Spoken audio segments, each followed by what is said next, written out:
Bonjour tout le monde, j'espère que vous allez bien. Ça y est, l'intersaison 2023-2024 est sur le point de se terminer. Nous sommes maintenant à moins de 2 semaines de nous rendre en Bretagne, du côté de Moron, pour l'épreuve d'ouverture du championnat de France.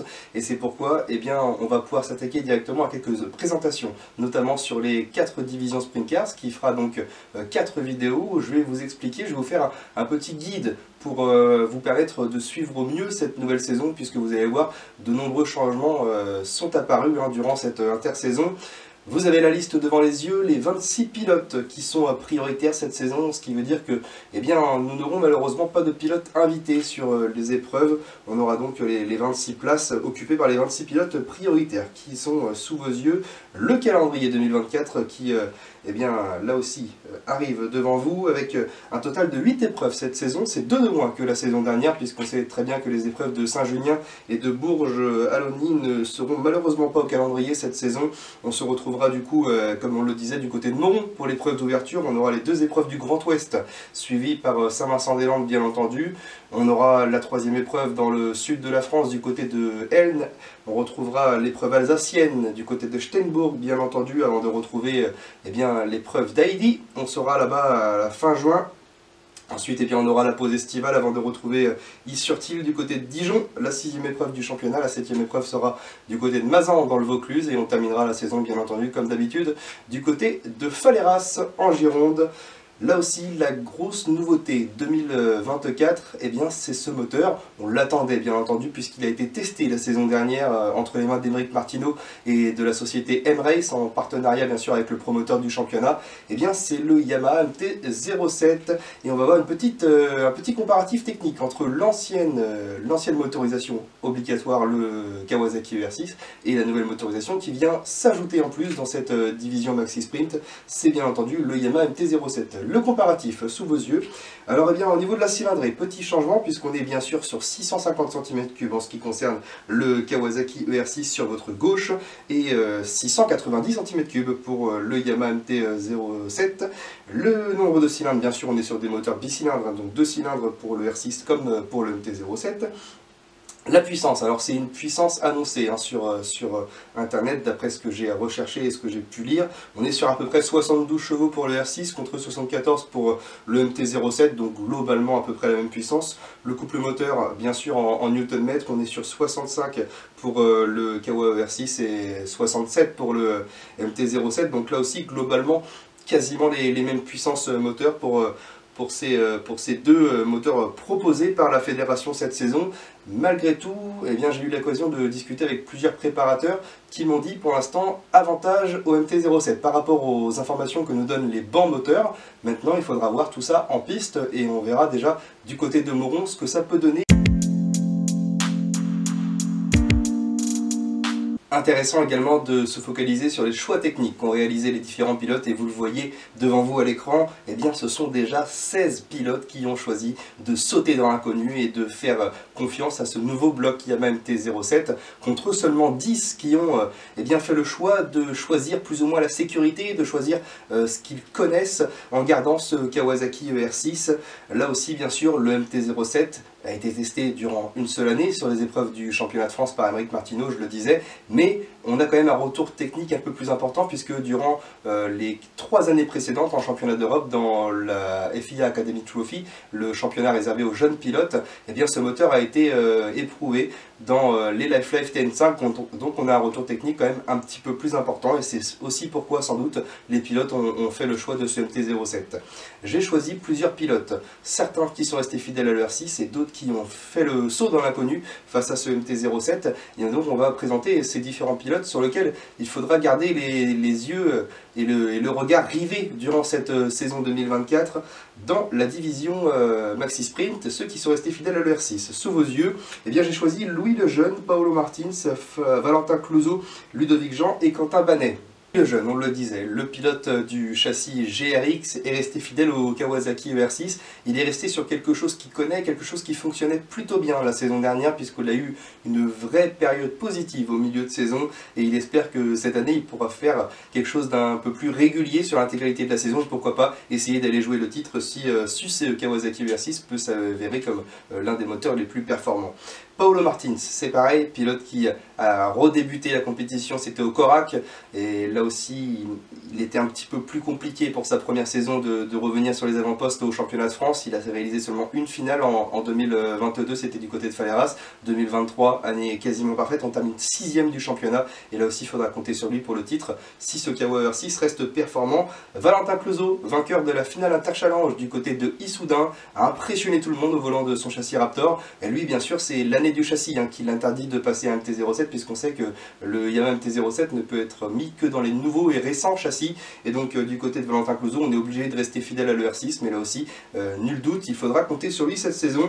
Ludovic Jean, le pilote habitué des pistes du championnat de l'Ouest, notre vétéran de l'Ouest, Ludovic Jean, avec son châssis CJC, est resté fidèle à ce Kawa ER6 et resté fidèle toujours à son préparateur LD Racing. Et là aussi, on connaît bien sûr Ludo pour sa performance, il faudra rester les yeux rivés sur lui, le pilote qui terminait 6ème du championnat de l'Ouest, édition 2023. Et puis on va retrouver Quentin Banet, pilote du Corac, qui m'a vraiment impressionné la saison dernière au volant de son châssis Fouquet. Donc là aussi, ce sera un pilote à suivre, et lui aussi a décidé de rester fidèle à ce Kawa ER6, un pilote qui a été vraiment plus que performant sur les pistes du Corac la saison dernière.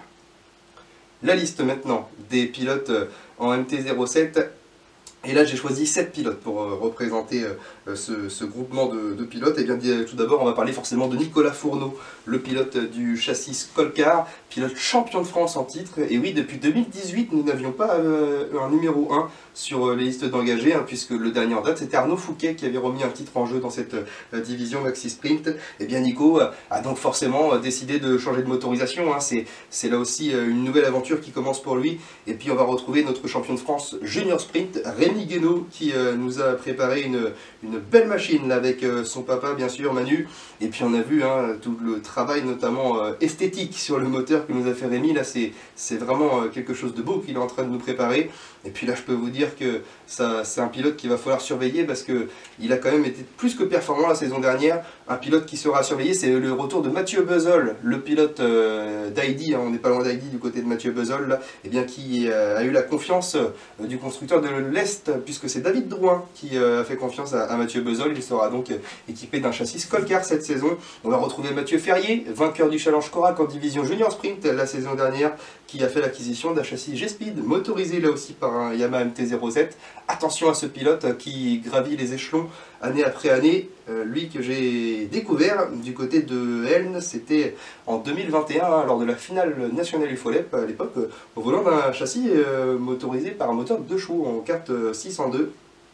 On va retrouver Guirec Goinsard dans cette liste également, le pilote de l'Ouest, organisateur de l'épreuve de Pipriac. Eh bien, s'était retiré un petit peu de la compétition ces 2 dernières années, notamment avec sa société de Cross & Lock. Il faisait plutôt rouler les jeunes pilotes que lui ne roulait.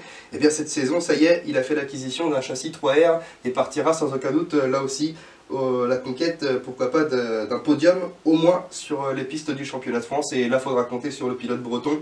On va retrouver Thibaut Martinet. C'était un petit peu ma déception de l'année passée, Thibaut Martinet, puisqu'on a vu qu'il était parti très très fort là sur le début de saison, on peut le dire clairement. Thibaut Martinet était devant avec le châssis MTC. Malheureusement, problème physique, problème personnel pour lui, qui l'a empêché d'être là sur certaines épreuves. Et bien, j'espère que cette saison, ça pourra repartir sur la même lignée, avec un changement mécanique quand même pour lui. Et puis on peut parler également du champion SEAC en titre, c'est Ludovic Jarige. Et là aussi, c'est un pilote que j'ai découvert tranquillement sur la piste du Folep à l'époque, les pistes du TSE, c'était du côté de Darézé. Et puis il y a un pilote qu'on a vu évoluer tranquillement. Il est né pour apprendre, il est né pour gagner dans le cadre du Challenge SEAC. Et puis là il est bien présent, avec toujours fidèle au châssis Kamoto.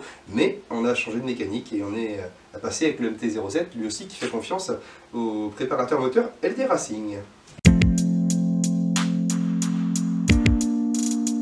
Allez, je vous ai préparé également un petit graphique par rapport aux constructeurs et au nombre de châssis qu'ils ont de représentés dans cette division Maxi Sprint. On va pouvoir voir directement que le châssis le plus représenté est le châssis G-Speed, les châssis construits par Emmanuel Guénaud qui sont représentés au nombre de 5. On va retrouver bien entendu Rémi Guénaud, on y retrouve Johan Delcamp, on retrouvera Cyril Guillemin et Mathieu Ferrier ainsi que Dorian Cabrol qui seront représentants des châssis G-Speed. On a ensuite le châssis K3 bien sûr de la société Planète Motorsport avec les deux frangins Martins, tout d'abord Paolo et Flavio, bien entendu. On va retrouver Bastien Capdebosque qui a fait l'acquisition d'un châssis cette saison aussi. Et puis Romain Belleville sera là avec ce châssis K3. Ensuite, eh bien, on va retrouver les châssis Kamoto qui sont présents au nombre de 3. Et là, c'est les châssis Kamoto Rapace, tout d'abord pour Mathis Misselin et Adrien Tafani, bien entendu, les deux pilotes officiels Kamoto. Et puis on retrouve, bien entendu, on en parlait à l'instant, le vainqueur du challenge SEAC, Ludovic Jarige. Les châssis Squalcar seront présents au nombre de 3 également, puisqu'on retrouvera eh bien, Nicolas Fourneau, le champion de France en titre. On retrouvera, on en parlait, Mathieu Bezol, le pilote du sud de la France. Et puis on retrouvera bien entendu un pilote bordelais, c'est Louis Collin, vainqueur du challenge Corac en junior sprint, c'était il y a 2 ans. Et puis on va retrouver bien sûr les châssis Sprinter au nombre de 2 avec Quentin Hamlet qui a passé le MT-07 lui, et puis Simon Jean qui est resté avec ce Kawa ER6. On va retrouver les châssis MTC avec les cousins Martinet, Dylan et Thibaut Martinet qui seront présents tous les deux avec des châssis MTC. Le châssis GRX c'est bien sûr Louis Lejeune, on en parlait, et le châssis CMOG eh bien, sera pour le pilote du Corac, vainqueur du challenge Corac en division Maxi Sprint, Enzo Aguilera qui nous arrive dans ce championnat de France. On va retrouver le châssis Fouquet, bien entendu, on en parlait là aussi de Quentin Banet, le châssis Raptor de Valentin Clouzot, le châssis AJC sera présent et premier championnat de France complet pour un châssis AJC, ce sera du côté de Maxime Gueulet. Et puis on retrouve le châssis CJC pour Ludovic Jean et le châssis 3R de Guirag Roinsard. Voilà donc pour cette présentation de l'édition 2024 du championnat de France de la division Maxi Sprint. Vous l'avez compris, le principal objectif sera de voir au début de saison si le MT-07 arrive à prendre un ascendant sur l'autre motorisation qui est le Kawasaki ER6 ou l'inverse bien sûr peut se produire également. On va pas se lâcher comme ça forcément puisque je vous réserve eh bien, mes petites prédictions avant le début de saison. On va voir un petit peu la révélation que j'attends sur cette saison 2024. Eh bien c'est Mathieu Ferrier, j'en parlais, pilote qui pour l'instant est sur une pente plus qu'ascendante. Et là aussi après ce titre du Corac, eh bien j'attends de voir ce qu'il peut nous donner sur les pistes du championnat de France. Allez, je vais me lâcher à la 3e position sur ce podium à la fin de saison. Eh bien j'imagine Paolo Martins. On le disait hein, tout à l'heure, j'en parlais, le pilote breton a réalisé une superbe avancée au niveau de cette saison 2023. Je pense qu'il peut continuer dans la même lignée avec un changement notamment technique au niveau des amortisseurs sur le châssis K3. Ils sont partis sur les châssis K3 quasiment neufs, mais sinon, sinon quasiment rien n'a changé techniquement. Mais là aussi, je pense que ça peut aller chercher le podium. En 2e place, eh bien, j'ai mis Guirag Roinsard, le pilote breton. C'est peut-être un petit peu ma plus folle prédiction, puisque eh bien là, faut que ça soit régulier sur l'intégralité de la saison. Il faut que le développement et le feeling avec ce châssis 3R se fasse parfaitement. Mais j'imagine que toute l'équipe de Maxime Ribaud et de Rémi Ribaud pourront faire le nécessaire. Et puis le champion de France, hein, je le disais, j'ai été un petit peu déçu. Je suis resté sur ma faim la saison dernière. Et bien, je vois Thibaut Martinet remporter la Coupe de France cette saison dans cette division Maxi Sprint. Voilà donc pour mes pronostics de cette édition 2024 de la Coupe de France de cette division Maxi Sprint. N'hésitez pas à me laisser vos prédictions en commentaire. Merci à tous d'avoir visionné cette vidéo. On se dit rendez-vous du côté de Moron. Rendez-vous pour les prochaines vidéos, bien sûr, de guide de cette saison 2024 pour la Spring Girl, la Junior Sprint et la Super Sprint. Bonne journée à tous et on se voit à Moron. Ciao, ciao.